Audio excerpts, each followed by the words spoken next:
মনোবীক্ষণ polyclinic, চিকিৎসার জগতে এক দশক। এখন এখানে সব বিষয়ে ডাক্তারবাবু এক ছাদের তলায়। ফোন করুন 7477799515 এই নম্বরে। থ্রেড কালচারের বিস্ফোরক অভিযোগ এবার মুর্শিদাবাদ মেডিকেল কলেজ ও হাসপাতালে। ভয় দেখানো থেকে দুর্নীতি, দুই চিকিৎসকের অভিযোগ পাল্টা অভিযোগে তুঙ্গে উঠেছে তরজা।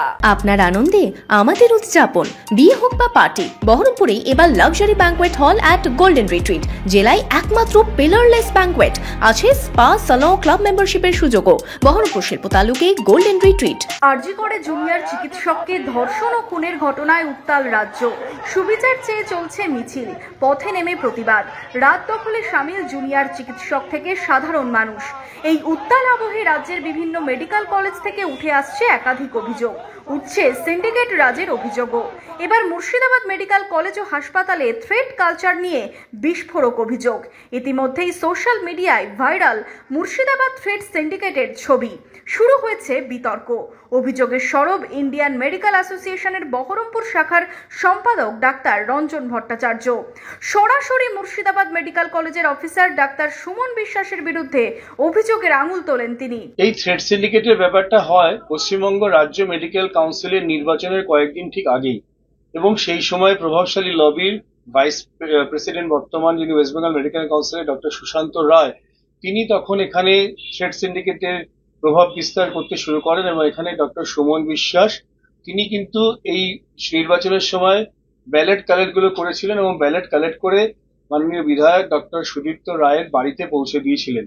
তারপর থেকে ডক্টর সুমন বিশ্বাস এই নর্থ বেঙ্গল লবির অত্যন্ত কাছের হয়ে যান এবং আমি দীর্ঘদিন 14 বছর এই মেডিকেল কলেজের সাথে যুক্ত ছিলাম, কিন্তু এই প্রভাবশালী লবি এরপরে আমাকে বদলি করে দেয়, কারণ আমি থাকাকালীন তাদের অনেক কিছু সুযোগ সুবিধা তারা কিন্তু করতে পারছিল না। ডাক্তার রঞ্জন ভট্টাচার্যের করা দুর্নীতির অভিযোগের পরের দিনই সাংবাদিকদের মুখোমুখি হয়ে এই অভিযোগকে ভিত্তিহীন বলে দাবি করে পাল্টা অভিযোগ তুলেছেন মুর্শিদাবাদ মেডিকেল কলেজের অফিসার ডাক্তার সুমন বিশ্বাস।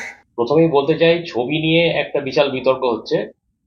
আমি সকলকে অনুরোধ করব, 2020-তে যে ফাউন্ডেশন ডে পেজ আছে সেখানে যিনি সেই সময়কার সেক্রেটারি ছিলেন, যিনি এত অভিযোগ করছেন, তিনি সন্দীপ ঘোষের ছবি কেন পোস্ট করেছেন এবং তার অডিও সেখানে কেন পোস্ট করেছেন এটা একটু জানতে চাইব।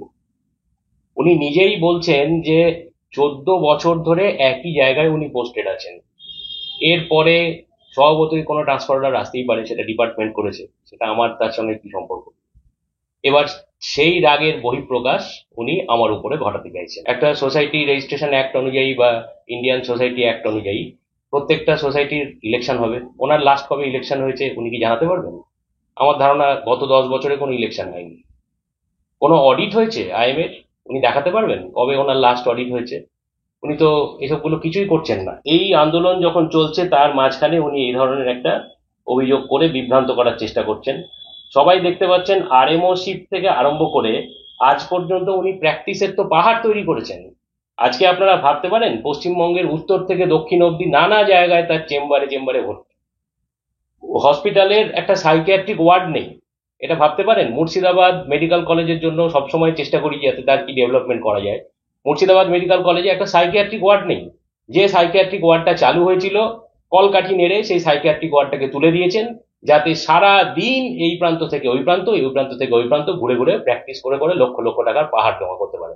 এই অভিযোগ পাল্টা অভিযোগ ঘিরে তরজা তুঙ্গে।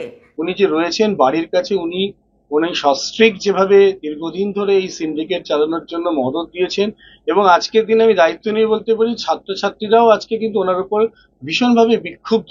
এবং যতদূর আমি খবর পেয়েছি যে তিনি নির্দিষ্ট একটি ছাত্রের প্রতি একটা বিরূপ মন্তব্য করায় আজকে প্রিন্সিপালকে তারা গণ ডেপুটেশন দিচ্ছেন ডক্টর সুমন বিশ্বাসের বিরুদ্ধে।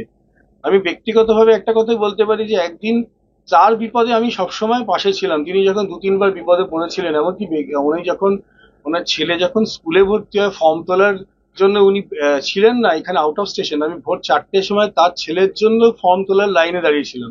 আর আমার দিক থেকে যদি বলা হয় যে আমার কোনো ব্যবসায়িক স্বার্থ আছে কিনা, সেটা ব্যবসায়িক স্বার্থ আছে কিনা সেটা বুঝে নিতে হবে। আমি বরাবর আমার 23 বছরের চাকরির জীবনে আমি নন প্র্যাকটিসিং অ্যালাউন্স না নিয়ে বুক ফুলিয়ে গভর্নমেন্টের কাছে পারমিশন নিয়ে আমি প্র্যাকটিস করি। আর আমি মিডিয়ায় বক্তব্য রাখার পর উনি কিন্তু গতকালও কলকাতায় গিয়েছিলেন এবং সেখানে ওই কনভেনশনের মধ্যে আসার চেষ্টা করেছেন। এবং আমার কাছে যতদূর খবর আছে আইএমএ বেঙ্গলের কাছে উনি এটা জানিয়েছেন যে ওনার কাছেও নাকি খবর আছে যে উত্তরবঙ্গ লবির যারা আছে তাদের পর্দাফাঁস নাকি উনি করতে চলেছেন। আমি তো চাইবো যে ডক্টর সুমন বিশ্বাস আজকে মুখ খুলুন এবং উত্তরবঙ্গ মেডিকেল কলেজের যারা যারা আছেন তাদের নাম ফাঁস করুন, তারা কিভাবে দুর্নীতির সাথে যুক্ত তা সেটা উনি পর্দাফাঁস করে প্রকৃত সত্য উদ্ঘাটন করুন।